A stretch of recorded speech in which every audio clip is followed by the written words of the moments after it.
Text 8. To deliver the pious and to annihilate the miscreants, as well as to re establish the principles of religion, I myself appear, millennium after millennium. According to Bhagavad Gita, a sadhu or a holy man is a man in Krishna consciousness.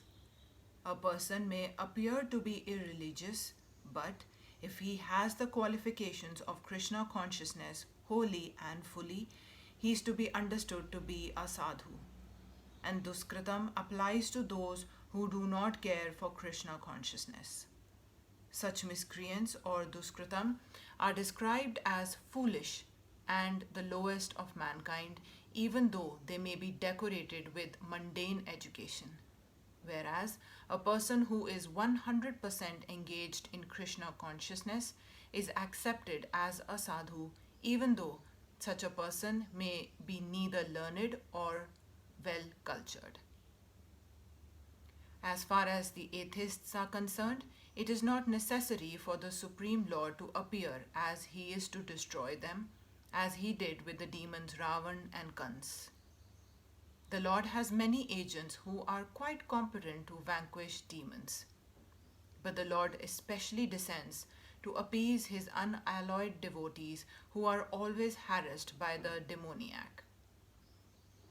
The demon harasses the devotee even though the latter may happen to be his kin.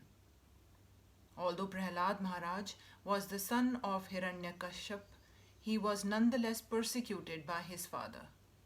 Although Devaki, the mother of Krishna, was the sister of Kans, she and her husband Vasudev were persecuted only because Krishna was to be born of them. So Lord Krishna appeared primarily to deliver Devaki rather than kill Kans, but both were performed simultaneously. Therefore, it is said here that to deliver the devotee and vanquish the demon miscreants, the Lord appears in different incarnations. In the Chaitanya Karitramta of Krishnadasa Kaviraj, the following verses summarize these principles of incarnation. The avatar or incarnation of Godhead descends from the kingdom of God for material manifestation, and the particular form of the personality of Godhead who so descends is called an incarnation or avatar. Such incarnations are situated in the spiritual world, the kingdom of God. When they descend to the material creation, they assume the name avatar. There are many kinds of avatars, all appearing on schedule all over the universe. But Lord Krishna is the primeval Lord, the fountainhead of all avatars. Lord Sri Krishna descends from the specific purpose of mitigating the anxieties of the pure devotees who are very anxious to see him in his original Vrindavana pastimes.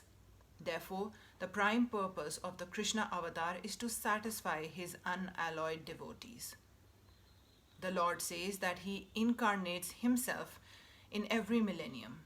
This indicates that he incarnates also in the age of Kali. As stated in the Srimad Bhagavatam, the incarnation in the age of Kali is Lord Chaitanya Mahaprabhu, who spread the worship of Krishna by the Sankirtana movement and spread Krishna consciousness throughout India. He predicted that this culture of Sankirtana would be broadcast all over the world from town to town and village to village. Lord Chaitanya, as the incarnation of Krishna, the personality of Godhead, is described secretly but not directly in the confidential parts of the revealed scriptures such as the Upanishads, Mahabharata and Bhagavatam. The devotees of Lord Krishna are very much attracted by the Sankirtana movement of Lord Chaitanya. This avatar of the Lord does not kill the miscreants but delivers them by his causeless mercy.